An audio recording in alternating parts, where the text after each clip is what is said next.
Boa noite, investidores. Estamos aqui para mais um fechamento semanal de mercado. Hoje, sexta-feira, dia 10 de maio. Hoje com meu colega Arilton Teixeira, economista-chefe da Apex Partners. Bom, a semana lá fora, Arilton, foi uma semana mais parada, né? Só para recapitular, pessoal, a gente encerrou a semana passada com dados mais positivos para o mercado, tá? Para os ativos de risco, principalmente, né? Significa que o nível de atividade nos Estados Unidos ela reduziu o ritmo.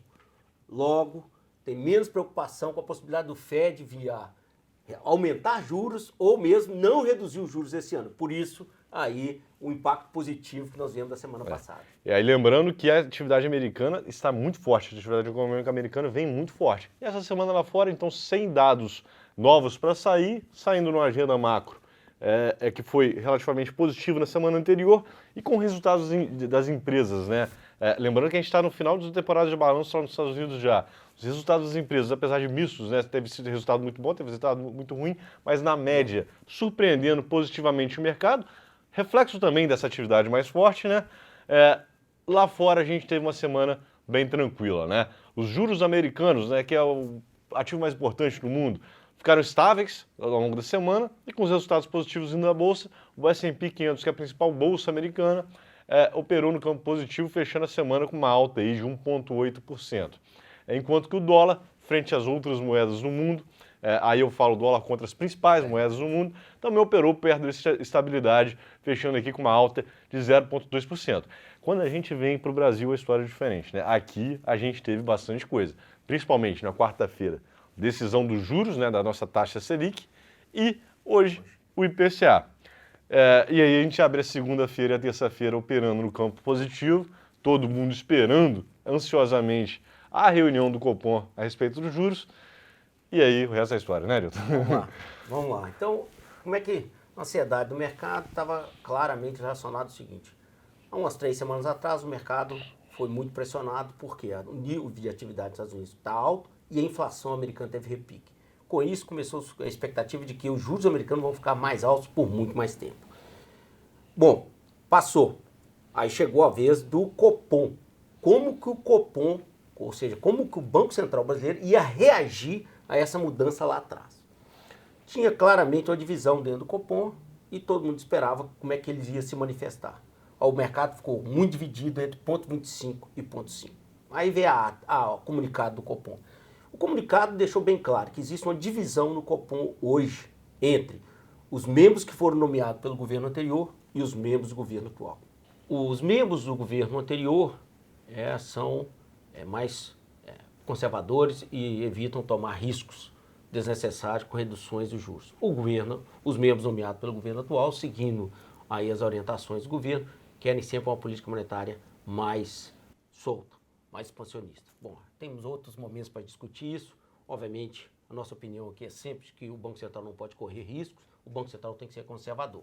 Mas o mercado esperava uma sinalização do que o Copom ia fazer. E aí veio, como todo mundo esperava. Bom, o comunicado, ele peca em vários momentos. Primeiro, ele fala, o cenário lá fora piorou, aqui dentro a atividade está mais forte do que nós estávamos esperando. E, pior de tudo, o governo reduziu as metas de superávit para o próximo ano. Logo, o risco fiscal aumentou. Então, quando você alenca isso, o que o mercado esperaria? Bom, nesse cenário, zero de mudança de juros, ou juros devia ficar. Não, mas aí o Copom reduz os juros, 0,25. Mas não reduziu unanimemente. A despeito desse cenário que ele mesmo pinta lá fora e aqui dentro, ele quebra em 2 pedaços. 5 votaram por 0,5, 4 votaram por 0,5. Né? E aí você passa essa insegurança para o mercado. Primeira coisa, bom, o Copom está dividido e ele não consegue tomar uma decisão clara. Segundo, em breve o senhor Roberto Campos Neto, presidente hoje do Banco Central, vai ser substituído por um membro apontado pelo governo atual. Logo, no futuro próximo, o Copom vai sempre tomar medidas, independente do cenário que nós estamos, de ser uma política monetária expansionista. Foi isso aí que gerou esse cenário todo e, obviamente, as bolsas caíram, o dólar subiu e o risco aumenta. Então, esse efeito foi todo na quarta-feira depois das 18 horas. E aí Exatamente. você olha e discute os índices aí. Como você já disse, né, a queda da Selic de 0,25%, na verdade, ela era amplamente esperada pelo mercado. Essa confusão na comunicação e o claro racha ali entre os membros do Copom trouxe muito nervosismo para o mercado e na quinta-feira a gente abriu com uma queda muito forte. Quando eu falo uma queda muito forte, pessoal, os juros que, poxa, acabam governando muito da dinâmica dos ativos, eles começaram a subir ao longo de toda a curva, seja os juros de curto prazo, seja os juros de médio prazo, e principalmente os juros de longo prazo, eles começaram a abrir o dia abrindo 0,34%, 0,35%. Então, apesar do Banco Central diminuir o juro Em ponto 25. em 0,25, a ponta longa lá, que acaba sendo mais importante na dinâmica de você ir lá no banco e conseguir um financiamento, estressou muito. Isso, obviamente, teve reflexo nos ativos de risco. A Bolsa, na quinta-feira, perdão, teve uma performance também bem ruim. Hoje... Caindo um pouco ainda? Caindo um pouco ainda, mas foi um dia já de um pouco de reversão desse cenário, né? Está caindo, mas numa volatilidade bem menor, numa magnitude bem menor. Hoje a gente também teve um dado importante, né? Que ajuda, inclusive, a melhorar a performance um pouco da Bolsa. Vamos que lá. foi o dado de inflação fechado no mês de março. Né? Isso. O IPCA veio... Março não, perdão. Abril. Maio, né? Abril. Abril. Desculpe. O IPCA veio para 1,38, veio um pouco acima do mercado esperado. E, de novo, o que nós temos aí? Bom, o setor que sempre está puxando o preço, alimentação, ele continua pressionando. Tá? Particularmente a alimentação em casa, no domicílio. Outros setores que vieram aí, saúde e cuidados pessoais, isso aí tem muita sazonalidade, porque tem reajuste de remédios e ponto. Nós tivemos ainda mais dois que foram aí importantes, que são vestuário e comunicação. Mas eu acho que o importante aqui é o seguinte: está sendo esperado pela Conab uma quebra na safra brasileira. E aí é a nossa preocupação. Antes que tivesse os eventos no Rio Grande do Sul. Com os eventos no Rio Grande do Sul, provavelmente a quebra da safra brasileira vai ser maior. Mais importante ainda, alguns dos alimentos que são importantes para a cesta básica do brasileiro, arroz em particular, é bastante... O Rio Grande do Sul é um grande produtor. Isso, então, deve provocar o quê? Um aumento da inflação brasileira no curto prazo. Tendo em vista as divisões do Copom, isso aí, obviamente, vai ser mais um ponto de instabilidade que nós vamos ter que acompanhar nas próximas decisões do Comitê de Política Monetária do Banco Central. E aqui na semana, né, a gente já falou que o juros subiu bastante por causa do evento de quarta-feira, né? Ele está fechando a semana subindo 0,30% na ponta longa e na ponta mais curta, subindo um pouco também, apesar da queda da Selic mais forte, apesar da perspectiva de Banco Central mais leniente com a inflação, o juro curto também está subindo, tá? Inclusive o mercado hoje precifica que a Selic para em cerca de 10,25%, ou seja, mais uma queda de 0,25%, e começa a subir já no final desse ano, início do ano que vem. O que, obviamente, é prêmio de risco, né? Se eu for seguir pela lógica do que a nova composição do Copom manda, a precificação deveria demonstrar uma queda, né, mais acentuada. Bom, essa dinâmica toda foi ruim para a Bolsa. O Ibovespa está fechando a semana com uma queda de cerca de 0,5%, cotada a 127.800 pontos. É importante sempre ressaltar, como a gente faz aqui, o Ibovespa é um índice que tem uma concentração muito grande de algumas ações, e essa queda aqui, na verdade, ela foi muito maior do que ela indica.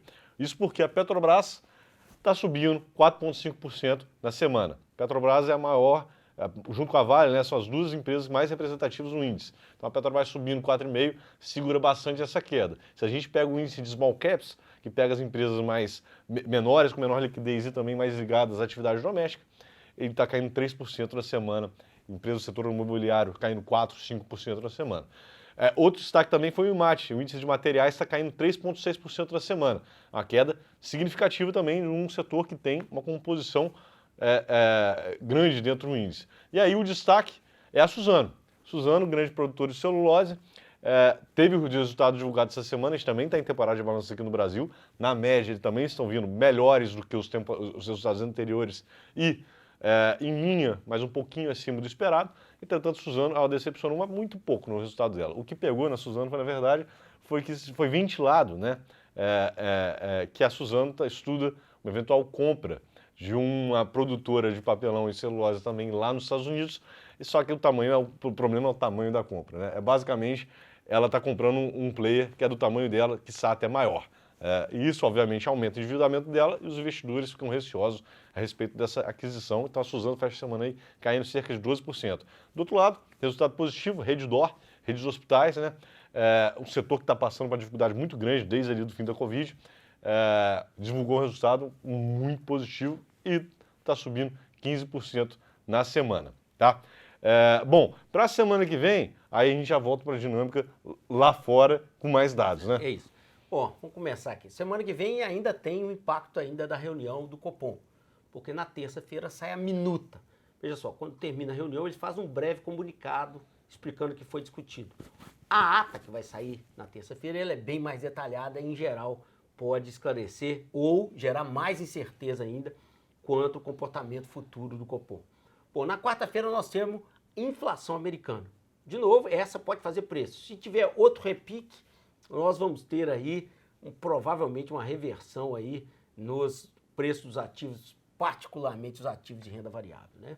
Na quinta-feira, nós temos alguns dados importantes, temos da China, tá?